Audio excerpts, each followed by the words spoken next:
High, আজকে আমরা দুই বন্ধু পুরোটা দিন সিলেটের চা বাগানগুলোতে কাটাবো এন্ড এই ভিডিওতে চা বাগানের সৌন্দর্য ও আজকের অভিজ্ঞতা তুলে ধরবো। তো আজকে অনেক রোদ ছিল, তাই একটি বড় গাছের ছায়ায় বসে বাতাস খাচ্ছি। এই আকাশটা দেখেন আজকে জাস্ট কতটুকু সুন্দর, আর এই ভিউগুলা দেখেন। তারপর রোদ কমলো, সাথে সাথে রওনা দিলাম ঝর্ণার উদ্দেশ্যে।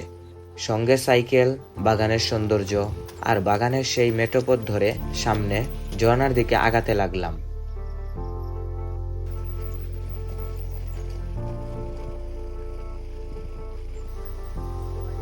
অনেকক্ষণ সাইকেল রাইড দেওয়ার পর ঝর্ণার কাছে আসলাম। ঝর্ণার কাছে এসেই কাপড়গুলো চেঞ্জ করে ঝর্ণাতে নামতে লাগলাম।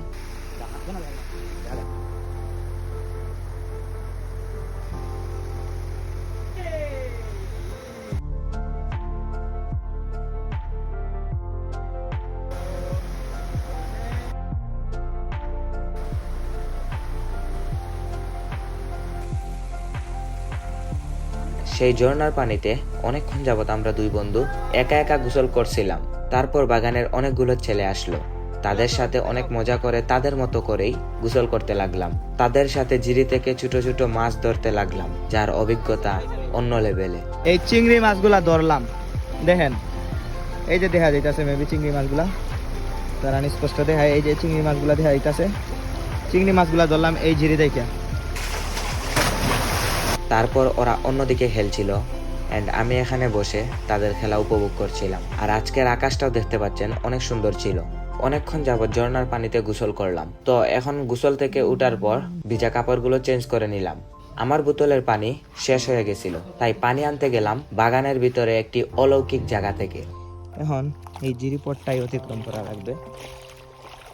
জিরির ওই সাইডে সেই কাঙ্ক্ষিত ঝর্ণাটা, সমস্যা নাই, কষ্ট করে অতিক্রম করি, পানি তো পাবই।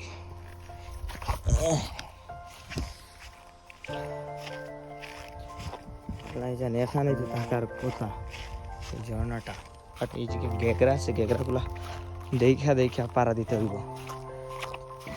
ওই যে দেখাই, এখান থেকে মূলত বাগানিটা পানি নেয়।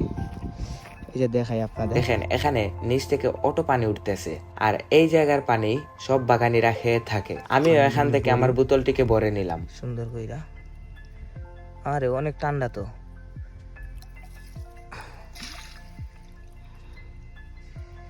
পানি ছানা যাইব না, আলগা হস্তে নেওয়া লাগবো। এই যে এইখান থেকে সব বাগানিরা পানি নেয় খাওয়ার জন্য।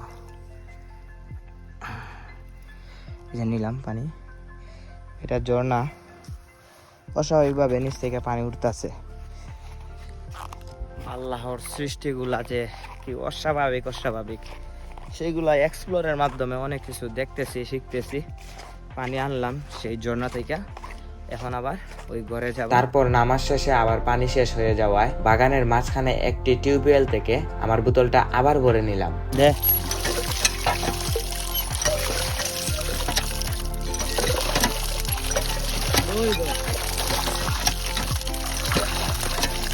এখন সাথে কিছু শুকনা খাবার ছিল, মুড়ি ছানাচুর, যেইগুলো আমরা আসার সময় নিয়ে আসছিলাম। ওইগুলো একটি সুন্দর জায়গায় বসে খাওয়ার জন্য একটি জায়গা খুঁজতে লাগলাম। অনেকক্ষণ যাবৎ খোঁজার পর প্রায় 20 মিনিট একটি পাহাড় বেয়ে পাহাড়ের চূড়ায় উঠলাম। দেন ওইখানে সবকিছু রেডি করে মরিচ ও পেঁয়াজ কাটতে লাগলাম।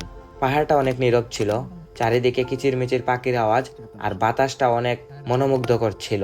কিন্তু হুট করে এখানে মুড়ি দেখে কোথা থেকে যে অনেকগুলো বানর চলে আসলো।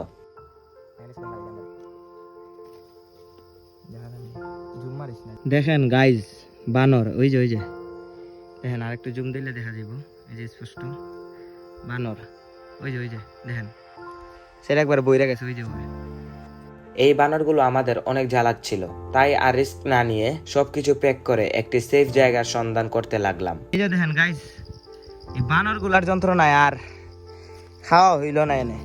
পরে ডিসাইড করলাম আজকের খাবারগুলো জিরির পাশেই খাবো। যেমন কথা তেমন কাজ, চলে আসলাম জিরির পাশে।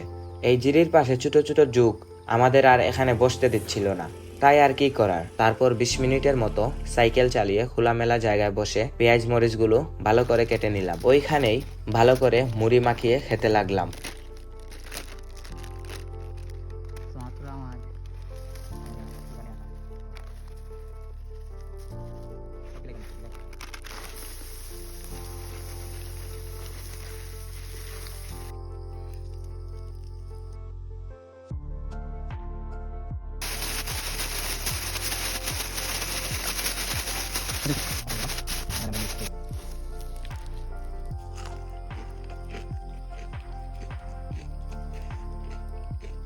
একটা লেবু মুড়িতে দেওয়ার পর বেঁচে গিয়েছিল, তাই এটাকে খেয়ে একটু এনার্জিটা বাড়িয়ে নিলাম। তারপর এখানে একটু বিশ্রাম নিলাম। বিশ্রাম নেওয়ার পর আস্তে আস্তে বাসার দিকে রওনা দিলাম। তো আজকের ভিডিওটা এতটুকুই, দেখা হবে অন্য কোনো ভিডিওতে। এই পর্যন্ত সবাই ভালো থাকবেন, সুস্থ থাকবেন। আল্লাহ হাফিজ।